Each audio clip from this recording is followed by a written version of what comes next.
If you're new to Deception Bytes, hit the like and subscribe button and be sure to hit the bell to be notified of future videos. If you wish to support the channel, the links are in the description below. Now, fasten your seatbelt. Here we go.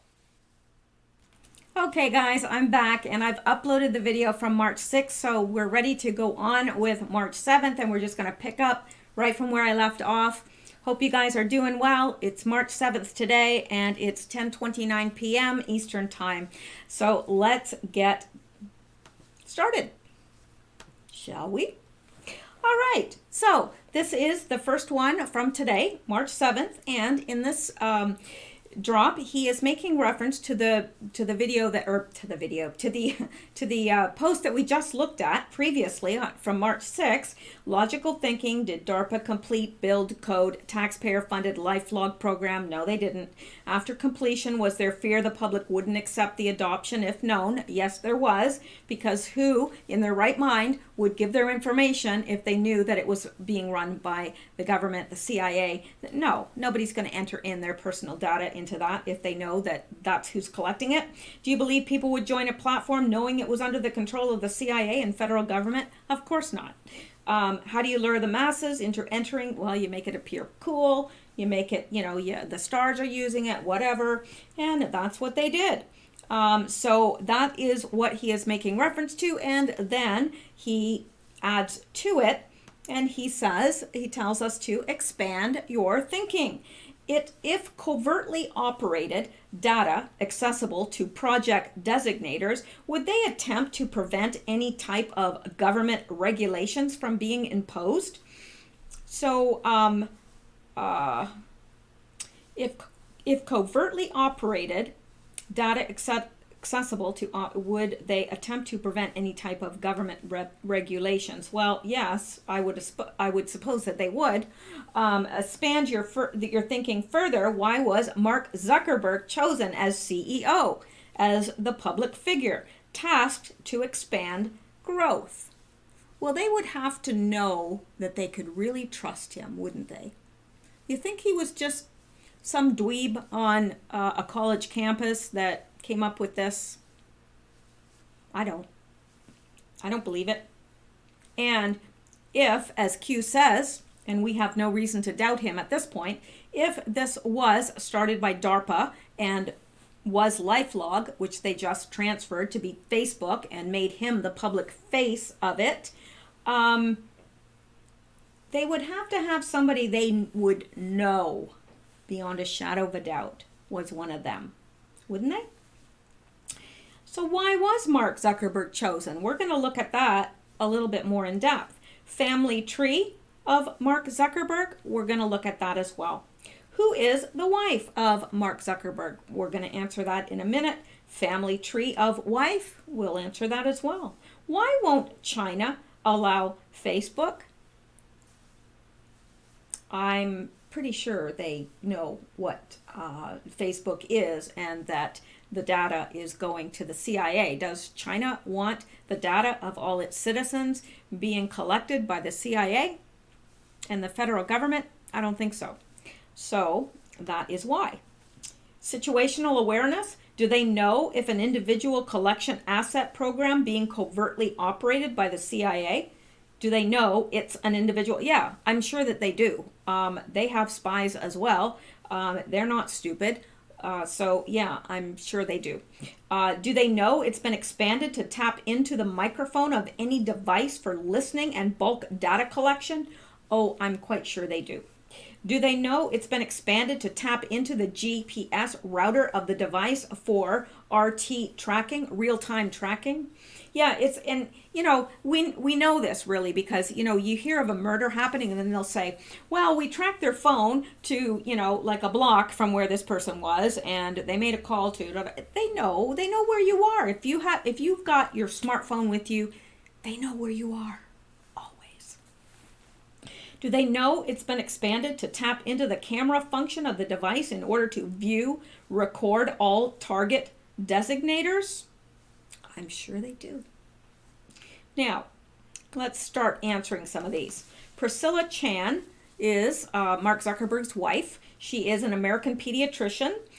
Priscilla's parents were Chinese refugees who fled Vietnam in boats. She grew up speaking both Cantonese and English. Priscilla was born and raised in Massachusetts, and 2003, Priscilla graduated as class valedictorian, the highest ranking student among her peers, and she was voted class genius by her fellow students. Priscilla then attended Harvard University, where she met and began dating Mark Zuckerberg, the founder and CEO of Facebook. After graduating with a BA in biology in 2007, Priscilla continued her education, and in 2015 she finished her pediatric residency. So this woman is no slouch at all. Very, very intelligent, well connected too. What is Chan Zuckerberg Initiative and the BioHub?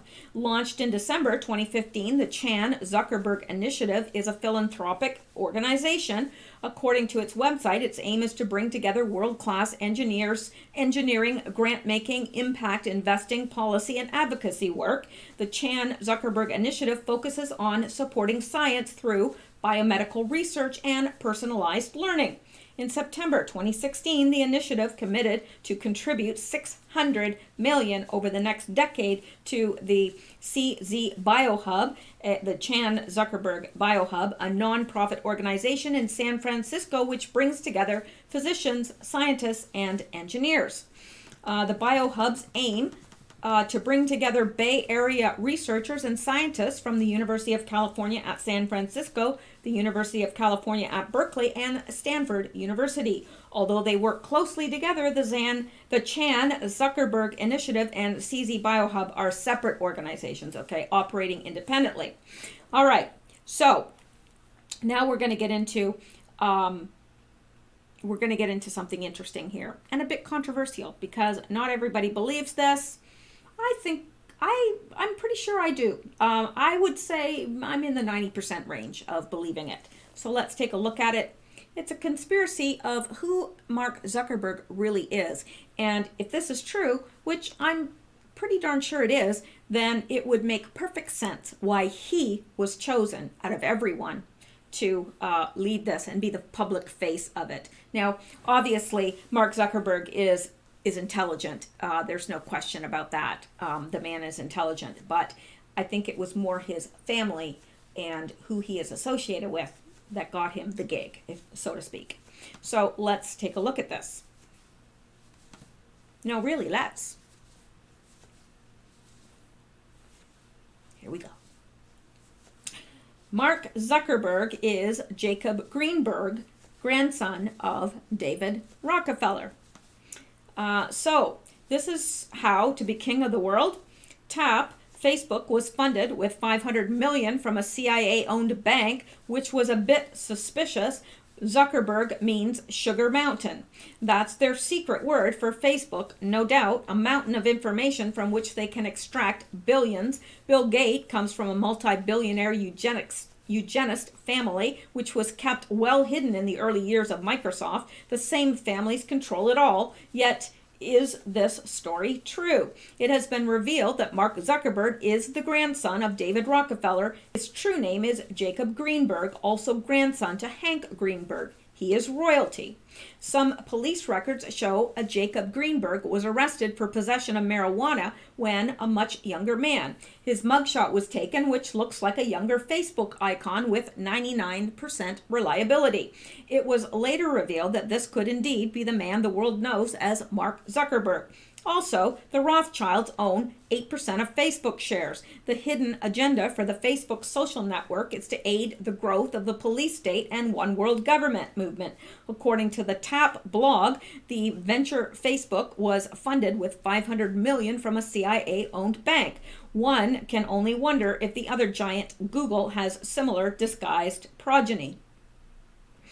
The adopted name Zuckerberg means Sugar Mountain in German.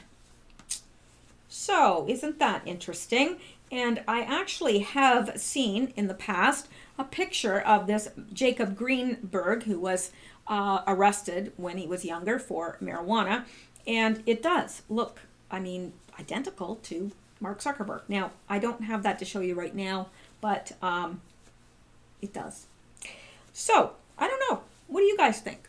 I think it's very plausible. I mean, truth is much stranger than fiction. And that's the truth, because really, you know, if somebody were writing a book about all this right now, nobody'd believe it. They'd say, well, it's good fiction, but it's fiction. You know, really, it's hard to believe what's happening in real life right now. So, yeah, truth is definitely stranger than fiction. Well, let's go on, shall we? Of course we shall. Now, so that is that we just looked at, and we're going to go up to here. And this, we're going to look at a link here that he's providing us with, and it says DARPA to Google review past drops, major steps underway to challenge these control pockets. And by control pockets, he's meaning Google, Facebook, all of these, you know, strongholds. Really, they're pockets of, control pockets. I can't think of a better word. It's a good word. All right, let's take a look at this. And let me take a drink. No, really, let me take one. It's water for all of you concerned about me drinking Diet Coke. Just plain water. Distilled water. All right. Google's true origin partly lies in CIA and NSA research grants for mass surveillance. Now, we've looked at this before. This isn't the first time. Now, I don't know if we've looked at this specifically, this article specifically, but we have looked at this in terms of Google in the past with Q. Okay, I won't sing. 2 decades ago, the U.S. intelligence community worked closely with Silicon Valley in an effort to track citizens in cyberspace, and Google is at the heart of that origin story. Some of the research that led to Google's ambitious creation was funded and coordinated by a research group established by the intelligence community to find ways to track individuals and groups online. The intelligence community hoped that the nation's leading computer scientists could take non-classified information and user data, combine it with what would become known as the internet, and begin to create for-profit commercial enterprises to suit the needs of both the intelligence community and the public. They hoped to direct the supercomputing community and the public. They hope to direct the supercomputing revolution from the start in order to make sense of what millions of human beings did inside this digital information network. That collaboration has made a comprehensive public-private mass surveillance state possible today. Oh, and isn't that lovely? A comprehensive public-private mass surveillance state. That's what we're in. Yes, we are. The story of the deliberate creation of the modern mass surveillance state includes elements of Google's surprising and largely unknown origin. It is somewhat a different creation story than the one the public has heard, and explains what Google co-founders Sergey Brin and Larry Page set out to build and why. But this isn't just the origin story of Google, it's the origin story of the mass surveillance state and the government money that funded it. So I'm not gonna read all of this. I think that we are aware of all this and how Google was started with a huge grant, same as Facebook, from the CIA. Not surprising, interesting, but it would take me a long time to read all this. So it's out there. It's out there. There's information out there, very easy to find on this. It's not all that hidden, really. It's not. So it's very easy to find for anybody that wants additional information about this. Let's go back. So it's saying DARPA also led to Google, and it did. We know that. Q has told us that in the past, and we've looked at this in the past. So same deal. Started with a huge grant of money from the CIA. And yeah, we have not been told the truth of how that was started either. All right, now let's go on. No, let's. All right, here we are at the next one, and it has a link, and we're going to take a look at that. And here are the questions. Why did Snowden only engage and attack the NSA? If Snowden really cared about privacy, citizenship awareness, why didn't he expose the CIA's main programs? Snowden was privy to DARPA, IQT, which is In-Q-Tel, and NSA surveillance covert programs. And I put In-Q-Tel so I would remember what IQT stands for. We've talked about In-Q-Tel in the past.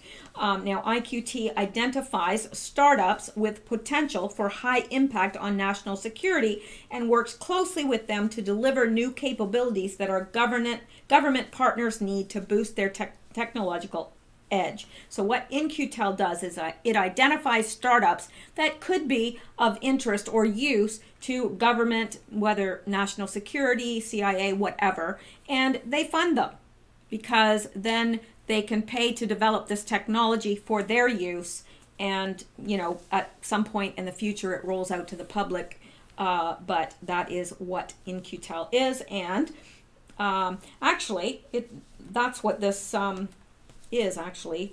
This link is to In-Q-Tel. It tells a little bit about it, and I think we have looked at this before, if I'm not mistaken, but we're going to be looking at it again if it's not so persnickety. Come on.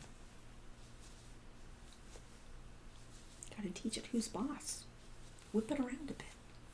Smack it. All right. In-Q-Tel, entrepreneurs, technologists, investors. IQTEL is the not-for-profit strategic investor that accelerates the development and delivery of cutting-edge technologies to national security agencies.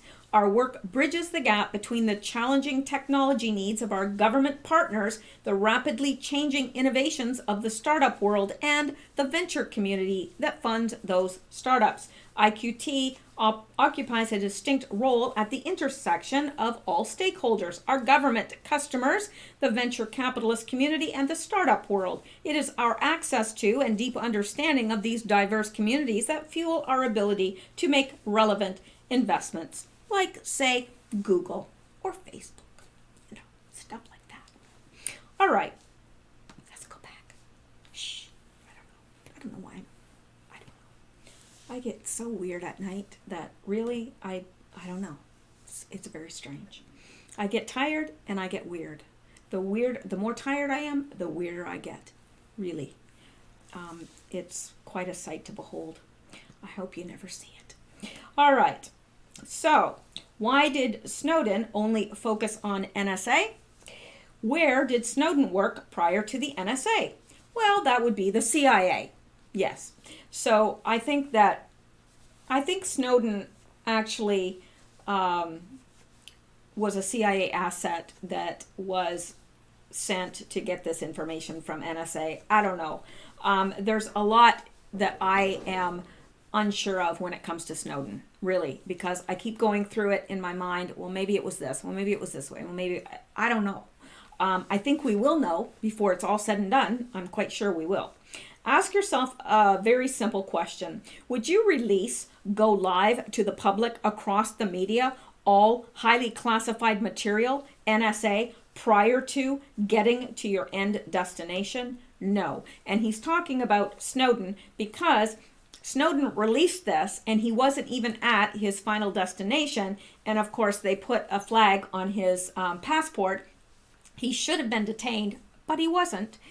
He was able to get through just fine and, get to Russia, which I know a lot of people feel that was his final destination. That was where he meant to go. I don't know.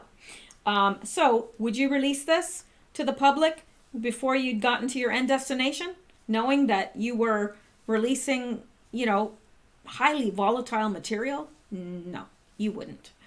Or would you logically travel to your end destination, then release publicly? Of course, that's what everybody would do.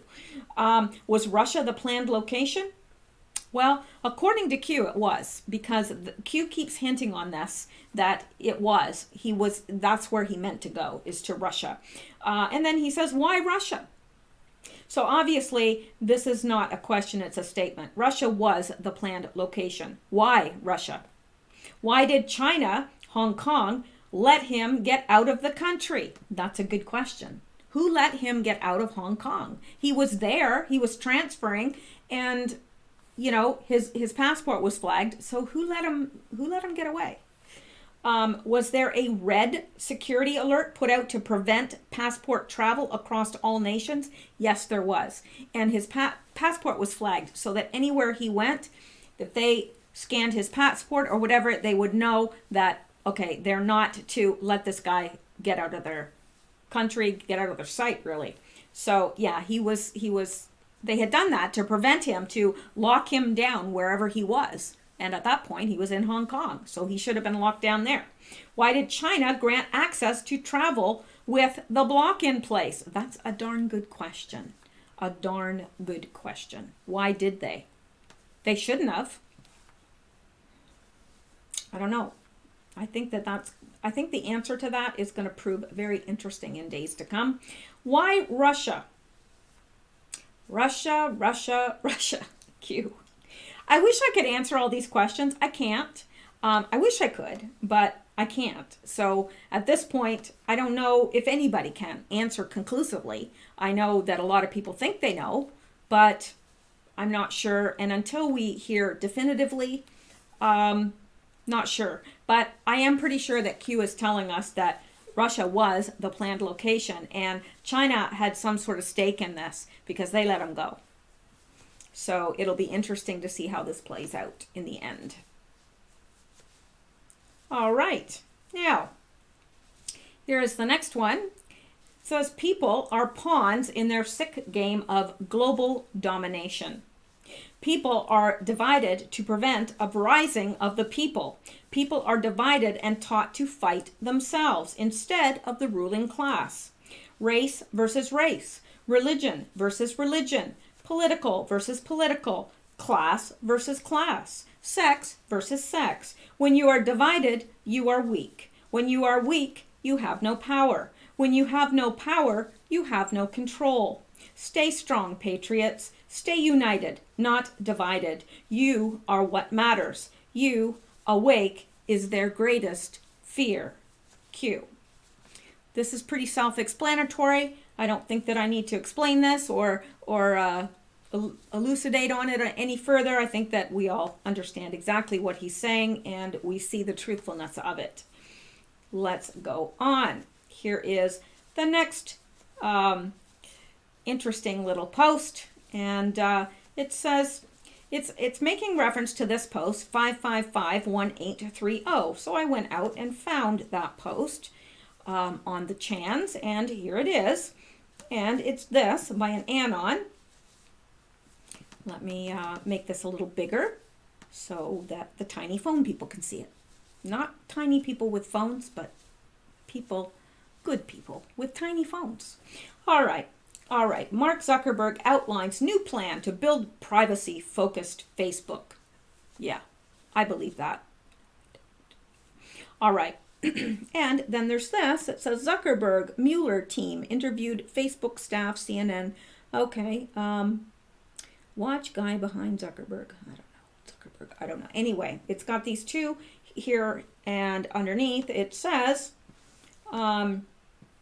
this is the status that he clipped out. It says Mark Zuckerberg outlines new plan to build privacy-focused Facebook. All right. And Q is responding to this person that posted that and says, is he trying to get ahead of something? What a coincidence. Q. Yeah, why is all this safety concerns and all this stuff, privacy-focused Facebook coming out now? He's getting ahead of the game. Sure he is. He's trying to do damage control before the damage comes. That's what he's doing. What a coincidence, Q says. Yeah, I would say that's a coincidence. Not really. Okay. Let's go on. No. Really, let's. Okay, so this person says, Q is referencing this Anon that says, Q, Mark Zuckerberg gets called out and immediately panics. Really, nothing to see here. Q responds and says, other articles prior to posts. Privacy push to cover for past future exposure issue regarding data release non-marketing. So yeah, he's doing this privacy push and pushing this because he wants to cover for not only the past exposure, but the exposure that's coming regarding this data not being used just for marketing, but also for the government. That's what he's doing. There is no privacy, says Q. There is no way to turn off, even though app deletion, their ability to extract information. So you can turn it off. You can take it and remove it from your computer or your iPhone or whatever. It's still going to be collecting data. Yep, no way to get rid of it. How is that possible for a supposed non-government entity? Well, I'll tell you, it's not. It's not possible. Do you really think the government would allow a private business to have that sort of capability? Well, if you do, then I've got some land to sell you. Phone companies involved? Yes. Phone wipe resolve? No. You can wipe your phone. It's still there. How do you like that? I don't like it. I don't like it at all. But what do we do? What do we do? Anyway, that's some gobsmacking information right there, isn't it? Cute. Now, I think we've visited this before. This isn't the first time we've looked at this. We've looked at this before, but it scares me every time I look at it because I think, my gosh, there's nothing we can do. You can take it off your computer, you can wipe your computer, you can do anything you want. You can't get rid of it. You know, kind of like, I don't know, once you got cockroaches, you always got cockroaches. Speaking about being in the South, that's not very good grammar, but I was like always paranoid. I was like so fastidiously clean when I lived in the South because when I lived in around the New Orleans area, I mean there it's so hot and humid and cockroaches are just, you know, and if your neighbor's got them, good chance you might get them. So I was like so fastidious because everybody said, well, once you get them and you're overrun by them, you can't ever they get in the walls and everything. So I was just like literally paranoid. So yeah, it's like cockroaches. They can survive a nuclear winter. And Facebook is the same way. Doesn't matter what you do, still there. Kind of like, did you ever see that movie, What About Bob? If you haven't seen that movie, it's very old. Watch it. You will laugh. It's awesome movie. It's absolutely awesome. One of my favorites. And you know, it's old. It's very old, but it was very, very good. And it's like, what about Bob? He never really goes away. You might think he's gone, but he's not. So anyway, all right, let's go on. Now, we are getting to the end here. This is the last post, and I wanted to tell you guys. This touches on the Denver airport. Now, it's interesting to me where the Lord has had me in my life and places that he's allowed me to see and places he's taken me just to teach me things and show me how things work, because it's a very interesting journey that I've been on in my life, and I won't bore you with the details, but I've been in situations where I've been able to look at the big picture and put it together because the Lord has had me in all these places where I could put the pieces together. And one of the things I had wanted to see in my lifetime was the Denver airport because I had heard about its strangeness and I just wanted to see it. And then I had come home for Christmas and I got snowed in, but I had to get back to my job. And I was pretty desperate. So they said, well, look, we can get you home, but it's going to be a very convoluted route. So literally I flew from Syracuse. I don't know how many states I went through and how many times I had to transfer. I think I visited North Dakota, South Dakota. I don't know how many states. I mean, all these states that, you know, I mean, talk about a weird way to get back to the New Orleans airport. I mean, really, I went all the way around and I finally ended up in Denver Airport. Well, Denver Airport, I mean, by the time I reached Denver Airport, I had been like awake for my gosh, 2 days, literally, because I had just been flying and transferring and flying and transferring and waiting and transferring. And I thought, I'm never going to get home. This is it. I'm never going to get home. But I remember thinking, okay, I had my camera with me, and I remember thinking, okay, I've got to get myself woken up at least a bit so I can get around this airport and take pictures, because I knew that I had to take advantage of that situation, that I was there and I had a layover there, that I had to get those pictures, and I did. Well, I tried to look for them for you because I wanted to show them, but they actually came. They were on my last computer, which crashed. I do have the hard drive and I can get them off of it. So I am going to do that. And I want to bring a video based on these pictures of the Denver airport, because I think that you will be quite amazed. And especially if you have not read anything or heard anything about the Denver airport, you're going to say, what in the world? So anyway, I was so excited about having these pictures when I saw that Q was talking about this, because I thought, oh, I know about this. I've looked into this so much and taken pictures and researched it. So that video, I want to do that within the next couple days. I would have liked to have done it tonight, but it's getting late. But I am going to look for the pictures tonight, and if Q doesn't post like reams and reams and reams tomorrow, I'm going to try and bring that, because I think you guys would be really interested in it. I'm quite sure you would be. All right, let's take a look at this and see what Q is wanting us to see. Bet you there's going to be more about this coming up as well, because this just seems to be dropped in, and it doesn't seem to kind of relate to the other stuff that we've been looking at in this Q drop. So I'm thinking there's more coming up about this. Now, let me, oh, come on. To view, you have, all right. Hang on. Let me see if I can get my ad blocker here off so that it will let me. There we go. All right.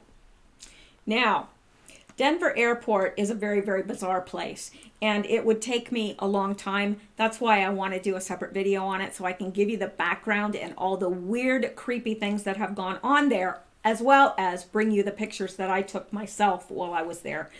Some of those murals that I took when I was there have already been painted over. And there were some murals that were painted over by the time I got there. So they've kind of been lost. They are out there, but they're hard to find. And but anyway, so here is one mural. And as you can see, you've got a picture of a Nazi type soldier with, I guess that's an AK-47. I don't know. I don't know my guns very well. But he's got this big sword, and he is slaying a dove, a white dove, which is symbolic of peace. So he's got the power to take away the peace. And there's also this kind of like, it almost looks like a wafting of some sort of chemical here. And you've got, here's this person trying to take shelter. I don't know if they're dead, but they're huddled, sleeping on the ruins, really. And then you've got a whole line of these women weeping over their dead children. That's what this line is. And you can see all the destruction here, and just misery. That's one mural. Now, why you would put that in an airport, I don't know. Because yeah, those are not the type of things you want to be looking at when you're about to fly. I'm just saying.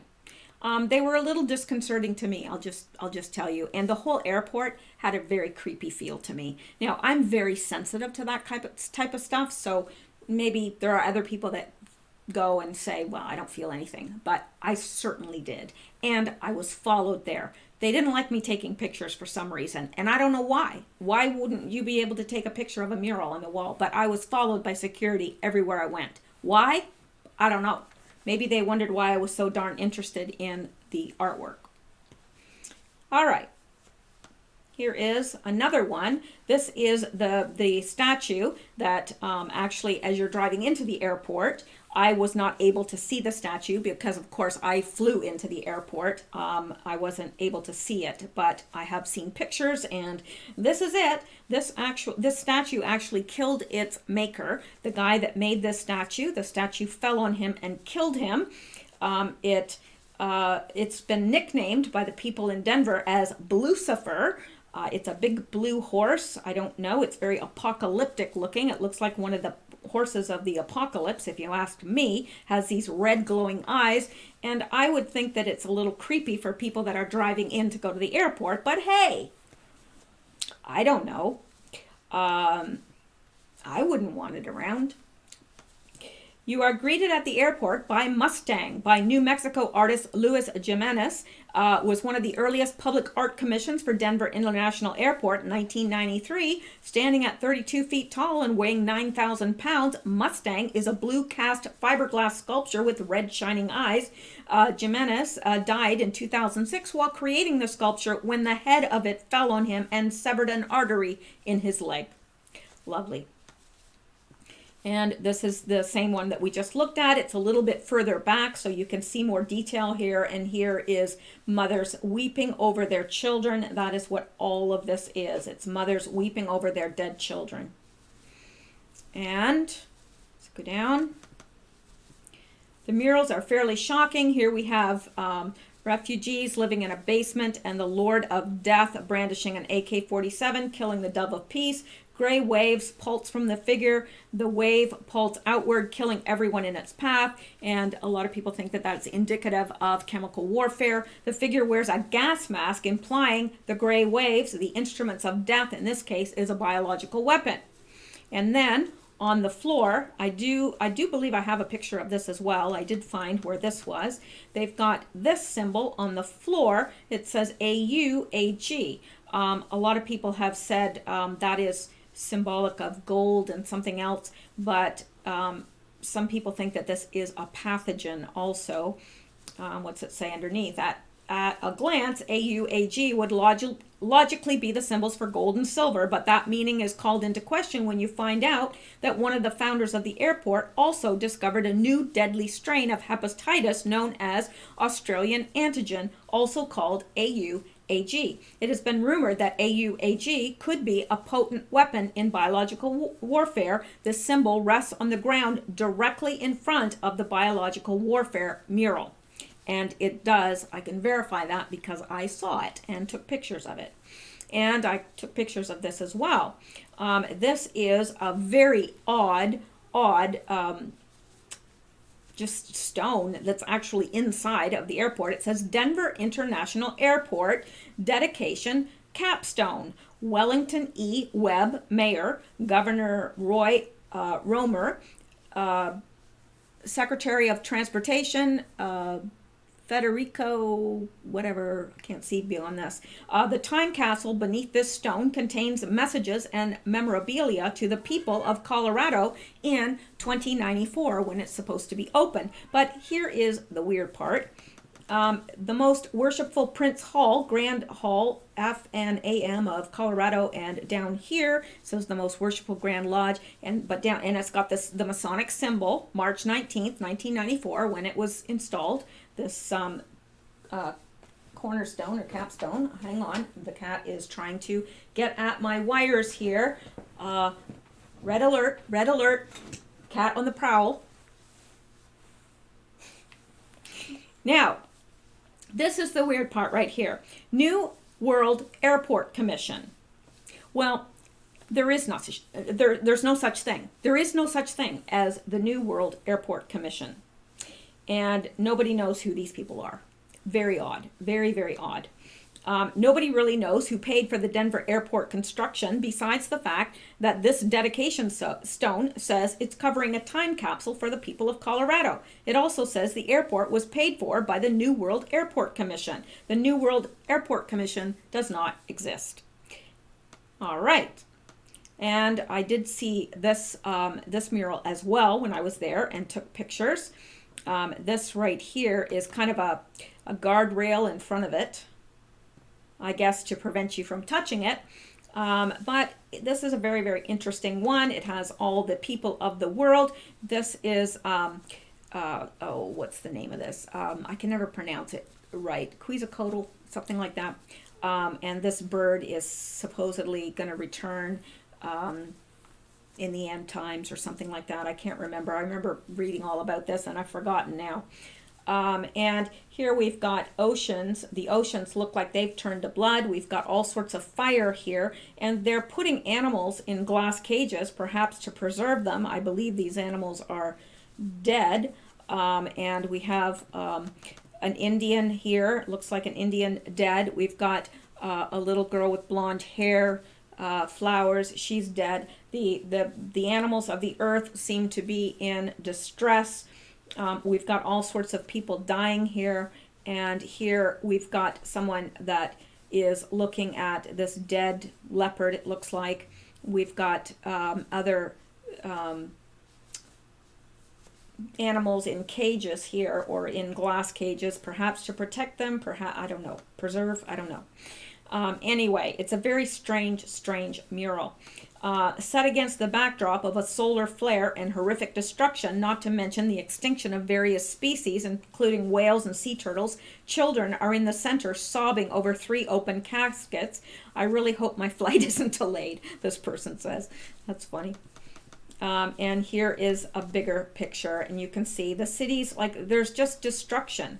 There's destruction. These children are crying. They look like, this person looks, you know, like they're maybe, you know, probably Central or South American. And says, you'll notice there's a little girl in the back holding a Mayan tablet alluding to December 21st, 2012, the end of the world. But the Mayans also predict a rebirth, which is why some life, such as the penguin and bird, are being preserved. Oh, and let's not overlook the city being destroyed in the background. And now Q is wanting us to look at these pictures. He has provided them, so he's obviously got some information about the airport that will be forthcoming. Otherwise, I don't think he would just plop this down and say, hey, look at these. Isn't that weird? You know, not really his style. So, and this is the one that I think is so interesting, and the one I really focused a lot of pictures on, because here you've got that man that we first saw that was slaying peace. Well, he's now dead, and it's broken. His leg is broken here. You've got 2 doves resting on his gun, which means there's now peace. And you've got this guy right here. He's blonde-haired. He looks German, and he's got an anvil in his hand. And what is he doing? He's beating the swords into plowshares. Remember, in the Bible it says that in the millennium they will beat their swords into plowshares. But the millennium, of course, occurs when Jesus returns to earth bodily to rule. So that is not something, you know, anyway. And here you've got them all. There's all the children of the world are coming together, and what are they doing? They're bringing their weapons with their flags wrapped around it. They're bringing, see this person's bringing swords. This swords here from Americas. You know, all the nations of the world are bringing their swords to this guy, this little guy here in the middle, who is beating the swords into plowshares. So he's making their weapons of war into instruments of peace that will bring them food and prosperity. And that is what is happening. And as you can see, this rainbow is above them, and it says peace. And they're all in there. See, here's a Mountie. They're all in their traditional garb from all of their nations. They're coming together. They're bringing their instruments of war to this guy in the middle. Well, kind of the middle. And down here, of course, is the death of what was troubling the world. All of the children of the world bring the weapons from their countries, handing them to a German boy. The gas mask man from the previous scene is now dead, 2 doves perched on his body. All of the children appear to be relieved. The deeper metaphor is the return to peace, a rebirth. There will be no more need for weapons in the new world. Oh, great. My flight just got delayed for, let me see here, all of eternity. That's funny. Okay, and this is just another close-up. This is Israel, flag of Israel, obviously. They're bringing their weapons. So just, and it says here, war, this guy was standing, that the guy, the war guy with the gas mask and the AK-47 was standing on this podium, and it's cracked, and it says war, violence, and hate. So that is the platform that he was on, a platform of war, violence, and hate. It's now cracked, and he has been toppled. And here is a letter that is at the base of that, and I only know this because I've been there and I've seen this, so I don't even really have to read whatever the thing is because I'm very familiar with this. I was once a little child who longed for other worlds, but I am no more a child, for I have known fear. I have learned to hate. How tragic, then, is youth, which lives with enemies, with gallows, ropes. Yet I still believe, I only sleep today, that I'll wake up a child again and start to laugh and play. Now, this is an actual letter from a victim of the Holocaust, a child that was the victim of the Holocaust. That is what I understood.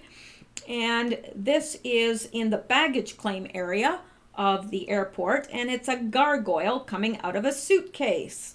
And there's his little snaky tail, his 2 horns, his wings, obviously, you know, imitating a fallen angel is what this gargoyle really is. And it says, nothing says welcome home like a demonic figure crawling out of a suitcase. Yeah, right. And let's go down here. Here is another one. Now this one, I do believe, if I'm not mistaken, was the one that was painted over. I don't believe this one was there when I was there, but you can look at it. There's, I think, is it Quetzalcoatl, how it's pronounced, this bird. I had, when I was teaching in Central America, actually, I had a huge stamp from Honduras that had this bird on it. Anyway, so here are the people of the world, and they're looking at this new plant which has taken root and is growing, and the animals and so forth. I don't know as much about this one because I believe this is one of them that had been painted over by the time I got there. So let's come down. Let's read what this says. This final mural is oddly reminiscent of the Garden of Eden. The world now lives in peace after the horrific events that have taken place. All the murals, when viewed in sequence, depict a massive genocide followed by the formation of a now less populated, harmonious new world. So, and it says, located 25 miles from Denver on a plot of land encompassing 53 square miles, twice the size of Manhattan, sits one of the most curious airports in the world. Not airpots, as this person wrote. It's not an airport, it's an airport. The Denver International Airport. Leo and I have a long layover at the airport last weekend. As we walked around, we couldn't help but notice that something about this place isn't right. So I did some digging. No, I'm not a conspiracy guy in any way. I fancy myself as more of a beer drinker, so let's take this post more in the spirit of WTF than an accusation. But anybody who has flown through Denver Airport will tell you this place is a few fries short of a Happy Meal. And it really is. That place creeped me out. It really creeped me out. And the other thing that I did was I got on, they've got like a subway sort of that takes you, because the airport's pretty big and it takes you from terminal to terminal, and I wanted to ride around on that because I had heard some things, and so I was looking, and yes, what I heard was true, because I stayed in the back so that I could look at the tunnels as we were going, and they would veer off, and yet on the subway it would show just one line, but you could see where it veered off all. And I was asking people and they'd get really kind of weird about it. I'd say, what are all those little, well, I can't remember how they explained it, but it didn't make sense to me. All right. Let's start in the beginning. Denver Airport was commissioned in 1989 at a cost of $1.7 billion. The airport was finished in 1995. 2 years later, at a cost of $4.8 billion, roughly $3.1 billion over budget. Like, really, how do you do that? Seriously. The airport was privately funded and nobody really knows by whom. A marker stone in the terminal reads the airport was funded by the New World Airport Commission. Should also be noted that Denver had a completely functional airport, Stapleton, that many people liked just fine. Stapleton was only 6 miles from Denver, after all. There was really no need to build the airport in the first place, unless you needed a construction project up above to mask a larger construction project happening down below. And this is where the conspiracies begin.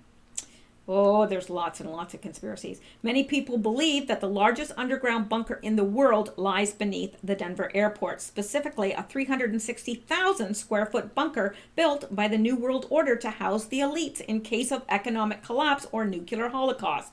The construction of the Denver airport was necessitated as a dumb show, an above ground construction project to hide the creation of something that lies beneath, hiding in plain sight. Hints that the Denver airport is hiding something big are everywhere, and that is the truth. Visitors to the Denver airport will immediately notice a number of mysterious Masonic symbols and murals clearly depicting the end of the world. They're hard to miss. Many believe these murals hold a deeper meaning, which can be gleaned by the initiated of the New World Order and Freemasons. Let's have a look.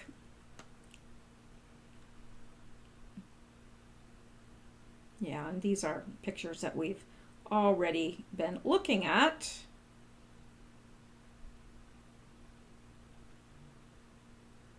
Yep. So there you are.